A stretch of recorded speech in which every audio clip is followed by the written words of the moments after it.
TV Rajasthan देख रहे हैं आप और मैं हूं आपके साथ शिवानी मिश्रा। चूरू से खबर आपको बता दें, डोडा पोस्ट के साथ 4 आरोपी गिरफ्तार हुए हैं। डीएसटी और दूधवा खारा पुलिस की संयुक्त कार्रवाई, लाखों के अवैध डोडा पोस्ट के साथ 4 लोग गिरफ्तार हुए हैं। NH 52 पर नाकेबंदी के दौरान कार्रवाई हुई। NH पर रूही सिरसला के पास कार्रवाई हुई। ट्रक से 576 किलो अवैध डोडा पोस्ट बरामद हुआ है। ट्रक और एक्सपोर्ट करने वाली कार जब्त हुई है। जब्त डोडा पोस्ट छिलका की कीमत करीब 86 लाख से ज्यादा बताई जा रही है।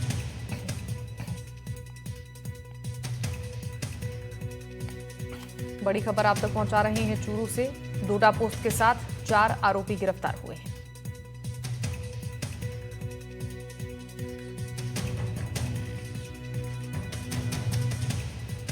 NH 52 पर नाकेबंदी के दौरान कार्रवाई की गई है।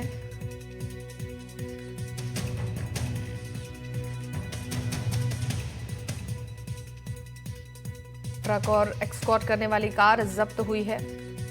डोडा पोस्ट छिलका की कीमत करीब 86 लाख से ज्यादा बताई जा रही है। बता दें कि इस मामले में 4 आरोपियों की गिरफ्तारी भी हो चुकी है। डीएसटी और दूधवा खारा पुलिस ने संयुक्त रूप से इस कार्रवाई को अंजाम दिया है। इस खबर पर जानकारी देने के लिए गजेंद्र हमारे सहयोगी फोनलाइन पर जुड़ गए हैं। गजेंद्र, आपसे जानना चाहेंगे, डोडा पोस्ट जो बरामद किया गया है, पुलिस ने संयुक्त अभियान चलाकर जो ये सफलता हासिल की है, क्या इस पर जानकारी दी गई है? तो निश्चित रूप से काफी बड़ी कार्रवाई है वो जिले की दूधवा खारा पुलिस और डीएसटी की टीम ने की है। NH 52 पर नाकाबंदी के दौरान सिरसला गांव है, वहां पर ये कार्रवाई की गई, जहां पर एक ट्रेलर से तकरीबन 576 किलो अवैध डोडा पोस्ट छिलका है वो बरामद किया गया है। मामले में 4 तस्करों को भी गिरफ्तार किया गया है। इसके अलावा एक ट्रक और एस्कॉर्ट करने वाली गाड़ी को भी जब्त किया गया है। जो गिरफ्तार आरोपी है वो अजमेर के केकड़े निवासी जय सिंह राजपूत, कोटपुर जिले के ख्याली राम गुर्जर, जयपुर के सरदार यादव व दारा सिंह सैनी को गिरफ्तार पुलिस ने किया है। पुलिस है वो इनके विरुद्ध मामला दर्ज कर अब आगे की कार्रवाई में जुट गई है। हालांकि ये कार्रवाई है वो बड़ी है। मामले में 4 तस्करों को भी पुलिस ने गिरफ्तार किया है। जी ठीक है, आपका बहुत धन्यवाद गजेंद्र तमाम जानकारी देने के लिए। सीकर के श्रीमाधोपुर थाना इलाके में 12वीं कक्षा की छात्रा से दुष्कर्म का मामला सामने आया है। घटना को लेकर छात्रा के नाना ने थाने में दुष्कर्म की रिपोर्ट दर्ज करवाई है। जानकारी के मुताबिक छात्रा अपने ननिहाल में रहकर पढ़ाई कर रही है। पुलिस को सौंपी गई शिकायत में बताया गया है कि 6 महीने पहले आरोपी छात्रा से मुलाकात हुई थी। उसकी आरोपी ने छात्रा को फैंसी मार्केट के कैफे में बुलाया। आरोपी ने कैफे में कोल्ड ड्रिंक में नशीला पदार्थ मिलाकर पिलाया और दुष्कर्म की वारदात को अंजाम दिया। इस दौरान आरोपी ने छात्रा का आपत्तिजनक वीडियो बना लिया। आरोपी ने वीडियो के जरिए छात्रा को ब्लैकमेल करना शुरू कर दिया। आरोपी ने श्रीमाधोपुर कस्बे के सीकर बाजार और फैंसी मार्केट के कैफे में कई बार दुष्कर्म किया। आरोपी मोबाइल की दुकान पर फाइनेंस का काम करता है और उधर छात्रा के महीने भर से स्कूल नहीं जाने पर परिजनों ने पूछताछ की तो घटना का खुलासा हुआ। आरोपी ने छात्रा को घटना की जानकारी साझा करने पर जान से मारने की धमकी भी दी थी। फिलहाल श्रीमाधोपुर पुलिस ने मुकदमा दर्ज कर वारदात की जांच शुरू कर दी है।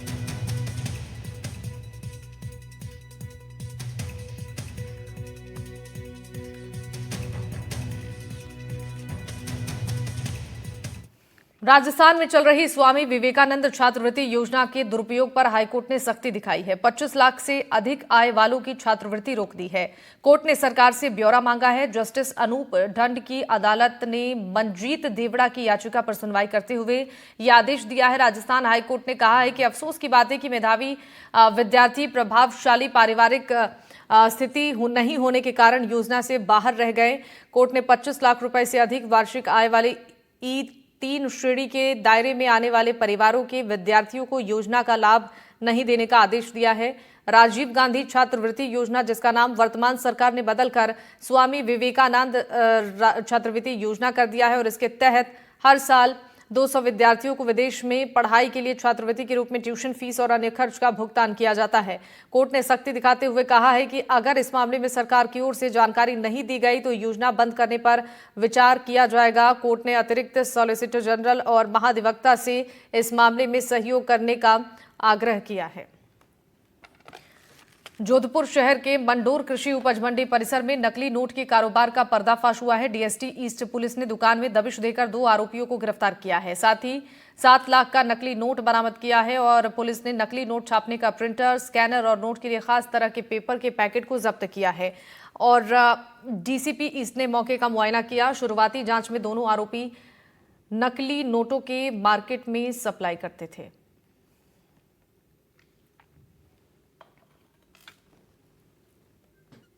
जोधपुर पुलिस ने एक बड़ी कार्रवाई करते हुए डीएसटी स्पेशल टीम की सूचना पर करीब 7.5 लाख रुपए के नकली नोट पकड़े। डीआईजी आलोक श्रीवास्तव हमारे साथ है। सर, किस तरह से कार्रवाई की गई? देखिए, पिछले बहुत समय से हमें इत्तला मिल रही थी कि मंडोर मंडी साइड में नकली नोटों का प्रचलन कुछ बड़ा है। इस पे हमारी जो स्पेशल टीम है उसको निगरानी पे लगाया गया। इन लोगों ने दो आदमियों को आइडेंटिफाई किया, सूचना दी, फिर इन पे लगातार निगरानी रखी जा रही थी पिछले काफी लंबे समय से। आज इन सूचना मिली कि ये किसी को डिलीवरी देने जाएंगे। शाम को करीब 9:45-10 बजे के बीच में इनको इत्तला मिली कि ये निकलने वाले हैं, तो ये लोगों ने इनके घर के बाहर ही दोनों जनों को इंटरसेप्ट किया। फिर ऊपर जाकर के तलाशी ली तो वहां पर ये नकली नोटों का 7.5 लाख जो करीब हैं 500 के डिनोमिनेशंस के हैं नोट, वो मिले। उसके बाद यहाँ पर तलाशी में हमें computer, printer, colours, paper, cutter, ये सारी चीजें मिली। इस आधार पे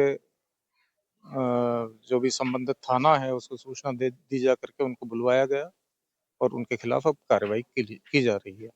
तो कह सकते हैं डीआईजी आलोक श्रीवास्तव के नेतृत्व में बड़ी कार्रवाई हुई है। 7.5 लाख रुपए के नकली नोट बरामद किए हैं। साथ ही साथ 2 आरोपियों को गिरफ्तार किया है। अब इनसे विस्तृत पूछताछ की जा रही है और भी कई खुलासे होने की उम्मीद है। जोधपुर से एनडीटीवी के लिए अरुण हर्ष की रिपोर्ट। जोधपुर ईस्ट की स्पेशल टीम लगातार धमाके करती जा रही है। अगर बात की जाए, 2 दिन पहले जो है एमडी ड्रग्स पकड़ी थी, अब पकड़ा है 7.5 लाख रुपए का जखीरा। स्पेशल टीम के इंचार्ज है श्याम जी हमारे साथ। सर, किस तरह से आप लोगों ने ये कार्रवाई की और इससे पहले भी लगातार कार्रवाई करते हैं? उच्च अधिकारियों की दिशा निर्देशन में कुल मिला के आयुक्त राजेंद्र सिंह जी, हमारे डीसीपी साहब आलोक श्रीवास्तव साहब और एडीसीपी साहब अपने वीरेंद्र सिंह जी, उनका हमें टास्क कंटिन्यू दिए रखे थे, तरह तरह के टास्क। उसमें एमडी का भी था। नकली नोट की हमें अभी काफी दिनों से ये सूचना थी, कृषि मंडी में काफी भारी मात्रा में नकली नोट चलाए जा रहे हैं। इसकी सूचना पर हमने इसको साइबर सेल पे भी इसका संपर्क रखते हुए हमने इसको ट्रेस पे लिया, इस व्यक्ति को। और ये हमें सूचना थी कि कृषि मंडी के अंदर ये किसी संदिग्ध स्थान पर ये नकली नोट छाप रहे हैं। और आज विशेष इसकी लोकेशन लेते हुए हम यहाँ पर पहुंचे और ये हमें ज्ञात हुआ कि यहाँ पर ये नकली नोट है और करीब भारी मात्रा में नकली नोट मिल सकते हैं। और इसी को देखते हुए हम यहाँ पर कभी रात्रि के टाइम यहाँ पहुंचे और इनके साथ ये डिलीवरी यहाँ देने के लिए कहीं जाएंगे। और ये नकली नोट यहाँ आसपास कृषि मंडी के अंदर बहुत खपत है। किसान यहाँ पर आते हैं और उनको मालूम भी नहीं होता है कि नकली नोट कैसे गाँव में ले जाना है, कैसे चलाना है। उनको मालूम ही नहीं है कि नकली नोट की सत्यता क्या है और किस तरह उसको जांच के परखा जाए। इसी की आड़ में ये नकली नोट चलाने की कोशिश कर रहे हैं। तो कह सकते हैं स्पेशल टीम की जो ये कार्रवाई थी, जिसको पूरा कंप्लीट कर लिया गया है, लेकिन इससे विस्तृत जानकारी में सामने आएगा कि किस तरह से ये लोग नोट बनाने के लिए पेपर कहाँ से लाते थे, कितने समय से इस धंधे में लिप्त थे। तो ये सारी जो है अब जानकारी जो है पूछताछ में सामने आएगी। जोधपुर से एनडीटीवी के लिए अरुण हर्ष की रिपोर्ट। भीलवाड़ा से खबर आपको बता दें, पुलिस पर फायरिंग की घटना सामने आई है। जवाबी कार्रवाई में एचएस घायल हुआ है। भीलवाड़ा के हमीरगढ़ थाना क्षेत्र की घटना है। नाकेबंदी के दौरान पुलिस पर फायरिंग हुई। हमीरगढ़ और मंगरूप गांव के बीच नाकेबंदी। घायल सिकंदर लॉटरी को किराया जिला चिकित्सालय में भर्ती। हमीरगढ़ थाना प्रभारी संजय गुर्जर ने कार्रवाई की पुष्टि की है।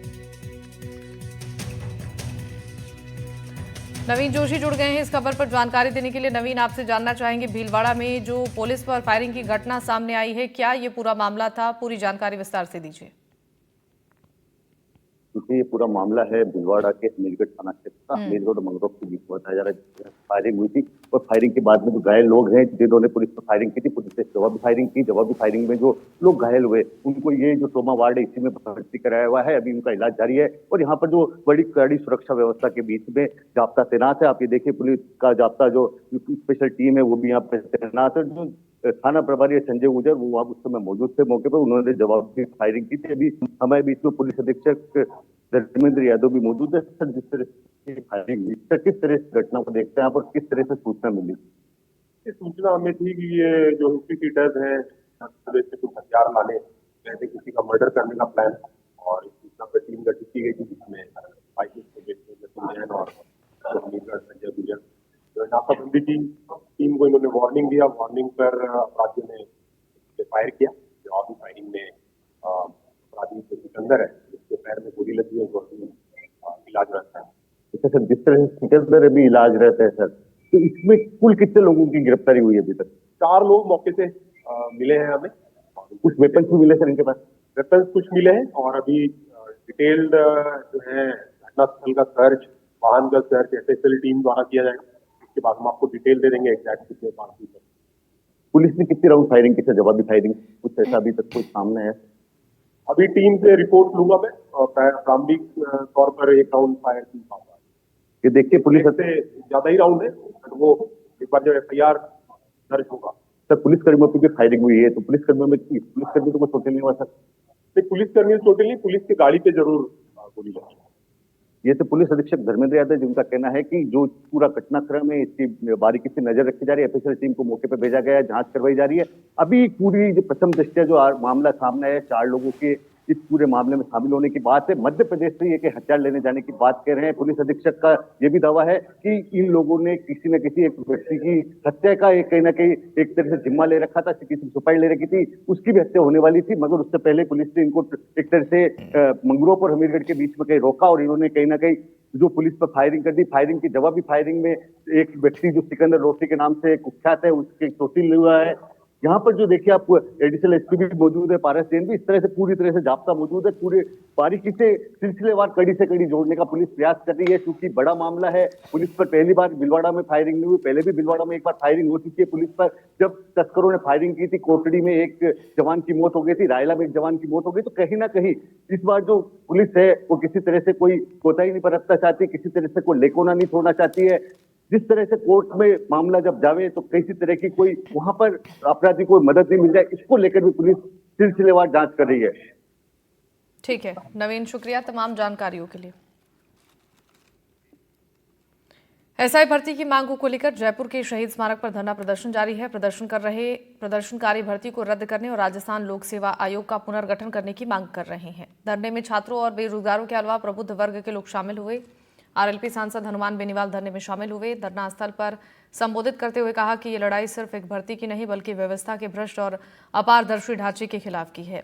सांसद बेनीवाल ने कहा ये आंदोलन अब निर्णायक मोड़ पर पहुंच रहा है। अगर सरकार ने जल्द नहीं मांगे मानी तो जयपुर सचिवालय का घेराव निश्चित है। आंदोलनकारी शांतिपूर्वक बैठे हैं लेकिन दृढ़ संकल्प के साथ अगले कदम की तैयारी में है।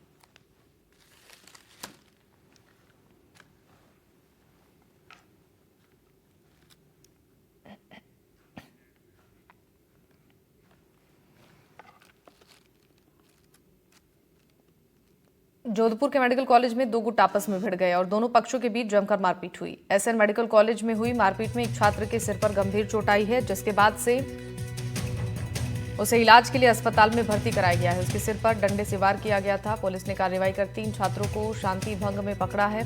सभी मेडिकल स्टूडेंट हैं। पुलिस के मुताबिक कॉलेज में एनुअल फेस्टिवल का स्पंदन प्रोग्राम चल रहा था। किसी बात को लेकर कहासुनी हो गई थी। वाद विवाद के बाद एक गुट ने दूसरे गुट पर डंडे से हमला करना शुरू कर दिया। थानाधिकारी ने आगे बताया कि छात्र से मारपीट के आरोप में लखन शर्मा, ललित गुर्जर, अमन को हिरासत में लिया गया है। इन्हें शांति भंग में पकड़ा गया है। एक अन्य छात्र पीयूष का नाम आया है। फिलहाल इस संबंध में पता लगाया जा रहा है। हमले का कारण आरंभिक तौर पर कार्यक्रम के दौरान किसी लड़की को लेकर हुआ है। फिलहाल पुलिस कारणों का पता कर रही है। अनुज साल 2018 बैच का छात्र है, जबकि अन्य 2020 बैच के हैं। अनुज ने एमबीबीएस कर रखी है, अब इंटर्नशिप कर रहा है।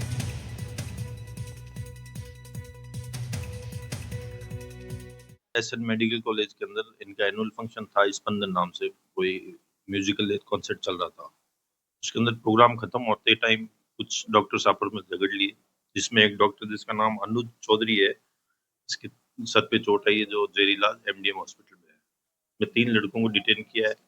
उनके नाम आ रहे हैं लखन शर्मा, ललित गुर्जर और अमन। 3 लड़कों को लाए हैं।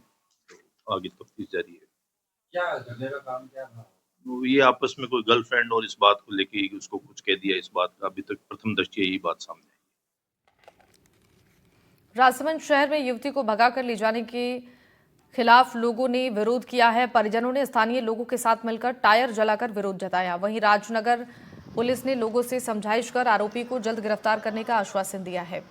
जानकारी के मुताबिक युवती के परिजनों की शिकायत पर पुलिस ने पहले युवक को हिरासत में लिया था, लेकिन पुलिस हिरासत से छूटने के कुछ दिनों के बाद ही युवती को लेकर युवक फरार हो गया। पुलिस युवक की तलाश में जुटी है।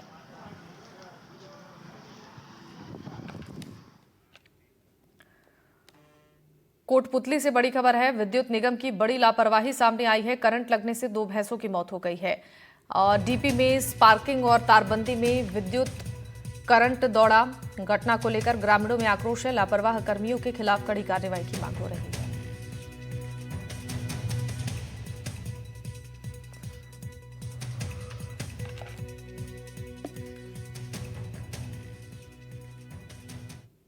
जैसलमेर में गर्मी बढ़ते ही जिले में कर्रा रोग ने तबाही मचानी शुरू कर दी है। अब तक दुधारू गायों की मौत का आंकड़ा तकरीबन 500 पहुंच चुका है।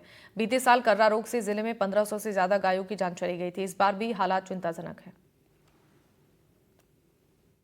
लाल बिश्नोई, गांव धोलिया, लाठी, बादरिया, लोहटा, रतन की बसी, इन गांवों में गायों के कर्रा रोग बीमारी आई हुई है। भयंकर बीमारी है। गायें दिनों दिन मर रही है और पशु हॉस्पिटल के अंदर पर्याप्त न तो दवाइयाँ है, न कोई टीका है और न कोई पर्याप्त स्टाफ है। आंकड़े बता रहे कम, गायें मर रही ज़्यादा। और सरकार से हाथ जोड़ के विनती है इन गायों को बचाया जा सके और कोई टीका या दवाई की व्यवस्था की जाए। सरकार से बार बार अनुरोध है, सरकार ही बचा सकती है गायों को। जैसलमेर में हर वर्ष की भांति इस बार भी कर्रा रोग के गाय को मरने की सूचना प्राप्त हो रही है और इसके लिए विभाग के जितने भी अधिकारी है, कर्मचारी है, उनसे हम डेली रिपोर्ट ले रहे हैं कितनी बीमार है, कितनी इस बीमारी से मृत्यु हुई है। तो लगभग मोटे तौर पे देखा जाए तो अभी लगभग 200 के आसपास अपने पास में आंकड़ा पहुंच चुका है। इस बार जैसे ही सूचना मिली कि बोtulism बीमारी फैल रही, कर्रा बीमारी फैल रही है, पहले ही दिन जिला प्रशासन जिसमें कलेक्टर साहब, एडीएम साहब और सीओ मैडम ने बैठक ली। उस बैठक के बाद समस्त बीडीओ और ग्राम पंचायत को सूचनाएं दी, आदेश दे दिए कि इस बीमारी से अगर गाय कोई मरती है तो उसको खड्डा करके दफनाना सबसे महत्वपूर्ण कार्य है। वर्तमान में जो जैसलमेर में कर्रा रोग चल रहा है, इसका जो मुख्य कारण है वो यहाँ पे जो गोवंश है उसको कैल्शियम और फास्फोरस की कमी रहती है। इसमें मुख्यतः जो दुधारू गाय हैं वो इसकी चपेट में ज़्यादा आती हैं। ये इसलिए होता है क्योंकि जब गायों में कैल्शियम और फास्फोरस की कमी होती है तो गाय जो हैं, जो मृत पशु हैं, उनकी हड्डी और उनके जो अवशेष हैं उसे चबाना शुरू करती हैं, जिसके अंदर एक बोtulism करके बैक्टीरिया होता है जो ये बीमारी उत्पन्न करता है। इस बीमारी में मुख्यतः जो है गाय को जीवान जो होती है वो पैरालिटिक हो जाती है, उसका जो मस्कुलर सिस्टम है पूरा डिस्टर्ब हो जाता है और खाना पीना बिल्कुल बंद हो जाता है। अलवर से बड़ी खबर है। सरिस्का बाघ अभयारण्य से खुशी की खबर। बाघिन ने 3 शावकों को जन्म दिया है। वन्य जीव प्रेमियों में उत्साह है और बाघों की संख्या बढ़कर 44 हो गई है। अलवर के सरिस्का बाघ अभयारण्य से खुशी की खबर आई है, जहां बाघिन ने 3 शावकों को जन्म दिया है, जिसकी पहली पिक्चर सामने आते ही प्रशासन और वन्य जीव प्रेमियों में खुशी की लहर है।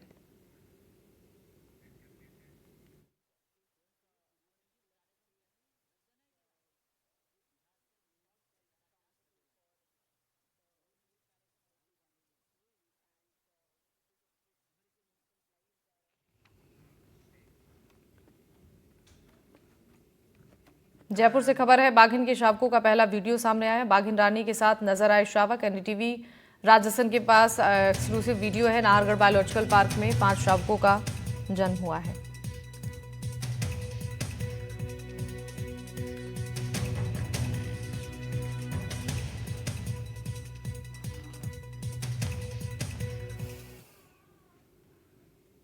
करौली से खबर है। बाल विवाह रोकथाम की दिशा में करौली जिले में अभियान चलाया जा रहा है। इस दौरान पोस्टर का विमोचन, शपथ ग्रहण और कई जागरूकता कार्यक्रमों का आयोजन किया गया। धर्मगुरुओं द्वारा भी जागरूकता का संदेश दिया गया। ग्राम राज्य एवं प्रशिक्षण संस्था करौली और जस्ट राइट्स फॉर चिल्ड्रन के सहयोग से अक्षय तृतीया को ध्यान में रखते हुए जिले में बाल विवाह की रोकथाम हेतु तमाम समुदाय के पुरोहित के बीच जागरूकता कार्यक्रम चलाया गया। संगठन के निदेशक शैल बिहारी शर्मा ने बताया, बिना पंडित, मौलवी या पादरी के विवाह संभव नहीं, इसलिए धर्मगुरुओं को अभियान से जोड़ा गया है।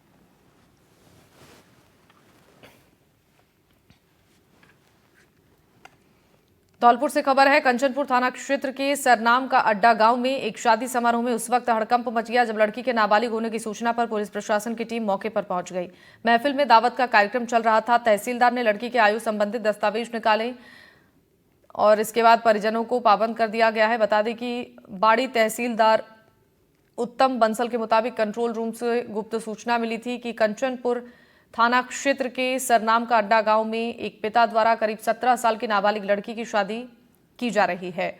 इस सूचना के आधार पर एसडीएम भगवत शरण त्यागी के निर्देश पर प्रशासन की टीमें मौके पर पहुंची। उन्होंने बताया कि शादी की तैयारियां चल रही थी। शादी समारोह में तमाम तरह के कार्यक्रम हो रहे थे। तहसीलदार बंसल ने बताया कि शादी समारोह की तैयारी को रुकवाकर पिता से आयु संबंधित दस्तावेज को लेकर भौतिक सत्यापन किया गया, जिसके आधार पर लड़की की आयु 17 साल के करीब पाई गई। माता पिता को शादी नहीं करने के लिए पाबंद कर दिया गया है।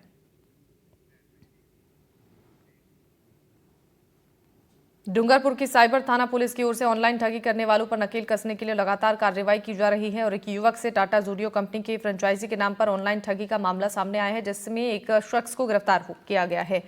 मामले में पुलिस एक आरोपी को पहले गिरफ्तार कर चुकी है। पीड़ित युवक से 24,24,000 रुपए की ठगी की गई थी। मामले की जानकारी देते हुए साइबर थाने के थानाधिकारी गिरधारी लाल ने बताया, शिवाजी नगर निवासी प्रशांत चौबीसा ने 18 नवंबर 2024 को डूंगरपुर साइबर थाने में रिपोर्ट दी थी। साइबर थाना पुलिस ने मामला दर्ज करते हुए जांच शुरू कर दी है। चौबीसा जो कि डूंगरपुर के रहने वाले हैं, उन्होंने थाने आजा पर एक रिपोर्ट दी थी कि उनके साथ टाटा जूडियो फ्रेंचाइजी उपलब्ध कराने के नाम पर करीब 24,24,500 रुपये की अज्ञात व्यक्तियों ने ठगी कर दी है, जिस पर पुलिस ने अनुसंधान प्रारंभ किया। पूर्व में रितु आनंद जो कि झड़कन का रहने वाला है, उसको गिरफ्तार किया था। उसने बताया कि वह फर्जी वेबसाइटें बना के विभिन्न व्यक्तियों को उपलब्ध करवाता है। प्रतापगढ़ जिला कलेक्टर डॉक्टर अंजलि राजौरिया और जिला पुलिस अधीक्षक विनीत कुमार बंसल ने अभय कमांड सेंटर का निरीक्षण किया। इस दौरान उन्होंने कमांड सेंटर की कार्यप्रणाली, तकनीकी व्यवस्थाओं और पुलिस द्वारा की जा रही निगरानी व्यवस्था का जायजा लिया। निरीक्षण के दौरान अधिकारियों ने 24 घंटे संचालित monitoring system, CCTV camera network, महिला सुरक्षा संबंधी व्यवस्थाओं की विस्तार से जानकारी ली।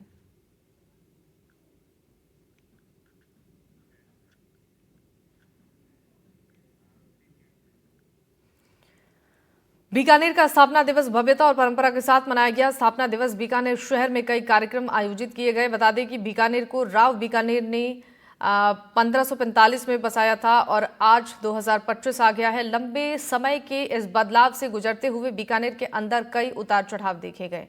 रिपोर्ट देखिए।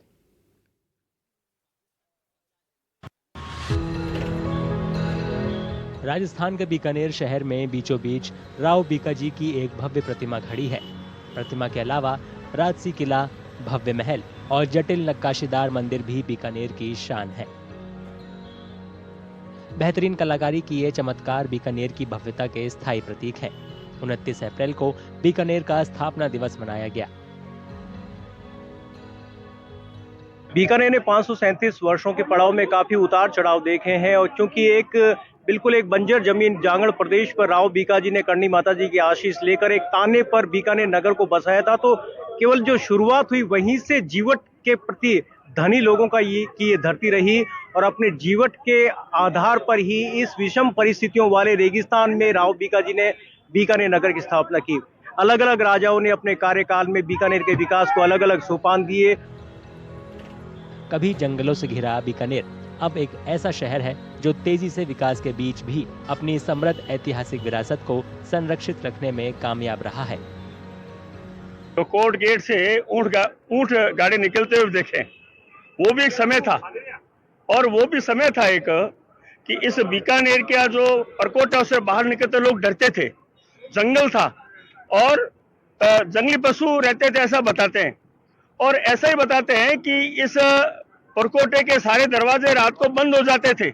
लेकिन आज उसमें बदलाव आया है, बीकानेर फैला है बहुत और बीकानेर के चारों तरफ कॉलोनियां बसी, अच्छी कॉलोनियां बसी है। और बीकानेर में जो सुविधाएं पहले एक तांगे की होती थी, उसके लिए टैक्सी, 4 व्हीलर ऐसे भी हुए हैं। बीकानेर को राव बीका ने बसाया था 1545 में और आज 2025 आ गया, लंबे समय के इस बदलाव से गुजरते हुए बीकानेर के अंदर कई उतार चढ़ाव देखे।